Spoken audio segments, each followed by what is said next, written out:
How do you envision the role of the youth in the politics today? So today we are in the 21st century, and India is at a massive growth, Transformation. transformational path right now. And youth plays a very important role because I think the energy the youth brings in, the technology, the know how of technology, the know how of the actual ground level issues that are there. Because politics at every time it keeps evolving. That's like one industry, like many others, but like rather the uniqueness of politics per se is the level at which it keeps on evolving. So to sort of keep up with that, youth uh, being in politics is very very important. It's very transformational, and if we want the real time issues to be addressed, I think we need in every government a good blend of the youth as well as those who have of course been there for a decade or 2 decades old. So like a good blend of both the energies are I think required. So, have you seen that the youth are participating in a very, very, I would say, um, in a manner that they are all out to do it? Have you seen this kind of people come and, or it's just been like, no, there's still, there's a lot to learn for them, or there's a lot to do for them? How does it go? In politics today, I think youth are playing a very important role, and the major reason behind this is social media. Because of social media, be it Facebook, Instagram, Twitter, everyone, no matter which part of the country or the world they are aware of what is happening at every second. So having said that, they are really involved in the whole process, and everyone eventually always has this feeling of change, like they want to sort of implement certain things, certain programs, certain schemes for the development, for the betterment. So I feel youth are massively inclined towards it, be it from the grassroots level, right from the gram panchayats to the Zilla Parishad, to the MLA, to the Member of Parliament, to a new sort of fresh, young cabinet as well. So I feel the youth are there in every stage. So, social media, you say, is a very, very important role, plays a very, very important role. Uh, you think it also does the wrong, or it's only benefiting? It's a double-edged sword because extra information about anything is dangerous. Social media today is of course providing people with extra information about everything you're doing at every single point of time. And people, I mean, we also as the youth in politics, we face a lot of trolling as well for everything that you do. Having said that, being in politics today is a 24-hour job. I mean, we have to prioritize um, the travel, the work hours. It's a lot of work that goes in. Of course, not every time, everything we would be perfect because as a youth, I mean, as a 30-year-old, of course, there are a lot of, how would I say it? Times when you might say something, you might go wrong, or you might do something amazing, but we are exposed to trolling at all points of time. We are exposed to sort of criticism at all points of time. We are expected to deliver our utmost best, much beyond our capacity at all points of time. So it is a double-edged sword. Back in the day, no one really knew if you were in some one small village and you gave a statement, but today, sitting in that one small village, somebody who's sitting in Delhi or somebody who's sitting in Calcutta or down south can have an access to you and control you.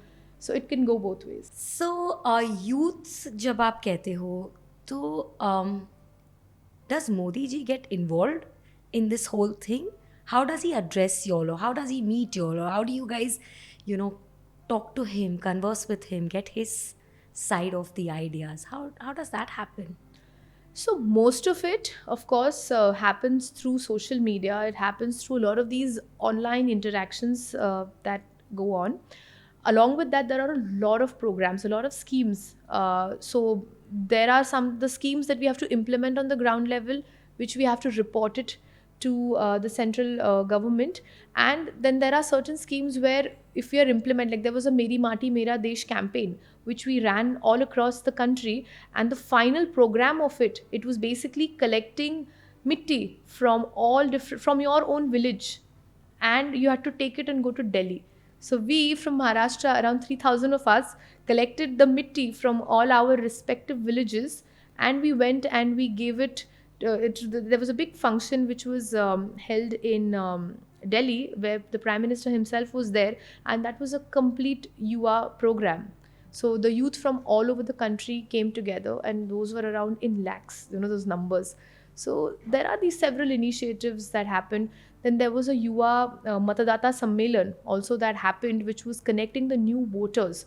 Modi ji wanted to speak to 1 crore voters from the age of 18 to 22. So that was another massive event that we organized last month, where he spoke about the schemes he's got for the youth. He spoke about the vision he has for today's youth. So that is sort of in different mechanism and ways is in which he connects to the youth audience as well. So in this Meri Mati, what was the real agenda of taking the mitti to Delhi?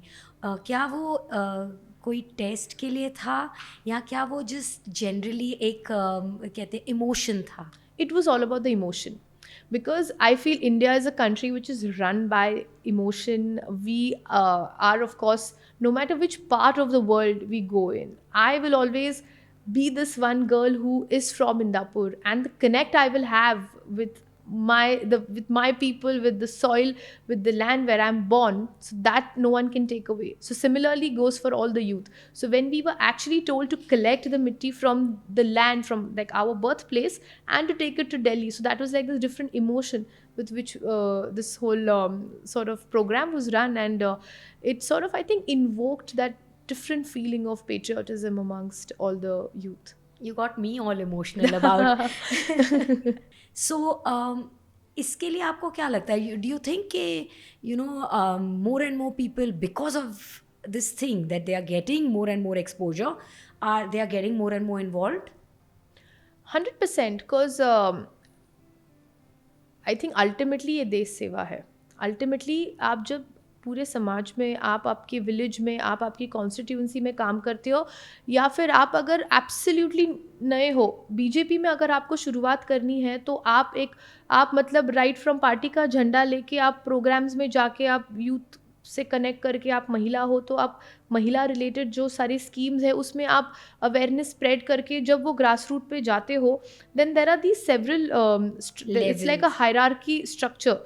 So when you actually work and you establish your network, you sort of take all the schemes right on until the right person, the right voter, or a right citizen of the country. And when you sort of become a part of the ecosystem, and if you're doing good work, if you're consistent, and if you're passionate, I feel there's a good future for anyone, for that matter, in the party. And जो भी really politics से connect करता है या मतलब उसको लगता है कि वो बनना चाहता है, आज उसके लिए ज़्यादा इजी हो गया है. Definitely.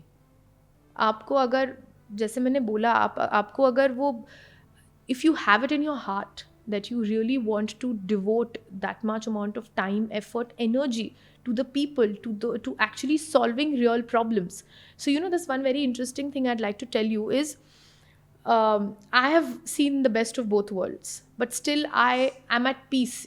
At the end of the day, when you're working in the urban area vis-a-vis when you're living in a rural area and solving, the end of the day, when you are in your bed and you're actually going off to sleep, that sense of satisfaction or that sense of fulfillment, one would not probably have doing a corporate job or a business in a city. But when you're actually in a rural area and when you've solved those real problems, when because of your one phone call, one life has been saved, or one person has got an employment because of which the family finances are going to run, or you've sought out some major problem in the rural belt, which is, I feel, that fulfillment which you get, that no other corporate job or business is going to give you. And that's my personal opinion, of course. आपको क्या लगता है कि और कैसे help कर सकते हो आप जो युवा है उसको, या जो हमारे बॉम्बे के या महाराष्ट्र के या इंदापुर के जो लोग हैं, उनको आप कैसे हेल्प कर सकते हो? आई थिंक युवा के दृष्टिकोण से अभी सबसे जो मेजर फैक्टर है वो एम्प्लॉयमेंट जनरेशन बहुत इम्पोर्टेंट है. और आने वाले आई थिंक कई सालों में जैसे मैंने अभी आपको बताया कि हमारे फ्री ट्रेड एग्रीमेंट भी हमारी पिछले 2 हफ्ते पहले साइन हो चुकी है. Lot of foreign investments also will come in India. Lot of infrastructural industrial development will also happen, जिसकी वजह से आज हमारे युवाओं को भी उस तरीके से ज़्यादा एम्प्लॉयमेंट जनरेशन अपॉर्चुनिटीज़ भी उनको ज़्यादा मिल सकती है. Startup India also has been doing well. Lot of youth today are into startups. Lot of youth even in the rural segment are also into different kinds of startups, which is quite amazing. Also in terms of artificial intelligence, today even in the Davos 2024 summit, it was all about artificial intelligence. And of course artificial intelligence in several industries, several sectors is coming in India as well. How is that sort of going to influence the current employment market per se, or also sort of how is that technology exchange going to happen, and how is that sort of going to impact? So I feel that these are exciting times ahead, for India and for the youth, in terms of a lot of different prospects. So I can't really, so now that the whole traditional mechanism of doing business, or traditional mechanism of just getting XYZ education and doing a particular job till the time you retire, those trends are changing. There are income opportunities, employment opportunities in different sectors, which I think our youth should explore. And me as a youth leader, or a sort of like someone who's out there to help the youth, I want to make everyone sort of aware more on these platforms. So you are out there to help all of them. Of course. और आपको क्या लगता है कि कैसे help करोगे आप? Suppose somebody comes with a problem, what kind of problem do you think that you will be able to solve for them? So it depends on the problem. Yeah, like- But if it's the youth, for that matter, like I said, it's mainly to do with some or the other work opportunity. So to sort of make sure these different opportunities come. So Maharashtra is a land of opportunities. I mean, we have several MIDCs. In Indapur itself, my father sanctioned a 5-star MIDC in the early 2000s, and it has around 60 to 70 odd massive MNCs today. So which is, of course, I mean, providing employment. When it comes to the sugar belt, now if I have to speak of from the sugar perspective, we are from Western Maharashtra, which is like a dominated sugarcane belt. We ourselves have several sugar factories there, which again provide massive employment to a lot of the people who are living in our constituency. Alongside that, we have educational institutes as well, which provide employment to the youth in a big way. So there are these several other initiatives. We are also now venturing into milk. So Milk Federation as well, through that as well, we are generating employment. So another very different mechanism, if I have to explain it to you, in terms of, so we have a tie-up with Amul. We supply around 1.5 lakh liters of milk every single day to Amul. It's a small setup that we've done. And now to sort of see the backward integration. So now what we've done is for the youth every single day. So what we've done is there are these milk collection centers. So it's a very small example, but I'd like to share it. There are these milk collection centers in several villages. So we've encouraged all the youth and all our karyakartas and everyone who ever comes to us, and we were like, okay, of course you do a job, great, but alongside that have this ancillary business as well. So they have these small bulk coolers and small milk collection centers, which these youth have started, and they collect all of it. Maybe say might be 3,000 liters or 5,000 liters, and they come and they give it to deposit it into our massive collection center, our sugar milk unit, and that's what goes to Amul. So now they have a separate level of income they're generating at the age of 20, 21 and 22, which is amazing, because that's making them financially independent. They are opening their avenues, and this is also like a different sort of a setup that we could do. So in the rural areas, it's all about agriculture. Where do you see that industry going? So now we are in the 21st century. Agriculture, of course, is a major factor, but alongside that, there are a lot of agri-allied businesses that are coming in. During COVID especially, a lot of the youth who used to work in Pune or Mumbai or other metropolitan cities. So one good thing that has happened is a lot of them have moved back home. They've moved rural. So when they've moved with their kind of education, they're bringing in mechanization in agriculture. When they're doing agriculture, there are several other allied businesses that they're doing, be it big or small. So then they're also looking at second, third or fourth sort of streams of incomes, staying in their village. So when they actually do that, I feel it's the rural economy that is sort of being clustered well, which is sort of progressing. It's not that if one wants to progress, they only have to go to metropolitan cities. Today, staying in a rural area also, one can do multiple businesses, have multiple streams of income in and around agriculture, and still prosper. Anything different that you have seen in agriculture that has happened now? Like there's a lot of organic stuff happening. There's a Yes. lot of organic farming. There's a lot of natural farming. They're different from each other, and that is what we heard from the prime minister. So, is it really different, or how do you think, and where do you think this is going? Are we really doing the right things for organic farming? Are we making it like we are going to bring it to, to ghar ghar mein aana chahiye, कि we are still looking at a lot of pesticides, a lot of other kind of farming still?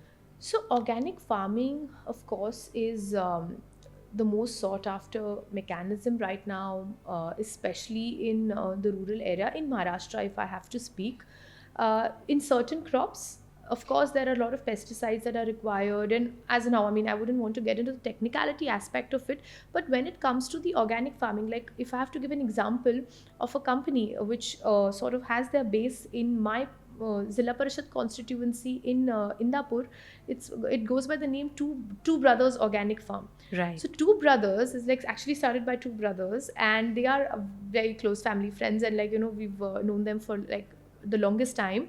So they have the most organic your ghee, then they have the most organic millets, like right from your barnyard millets to your foxtail millets to your organic jaggery. They also the quality of the milk and the quality of the ghee, the paneer, it's amazing. Even the moringa powder. Now the way they have sort of done it, they have the entire base over there.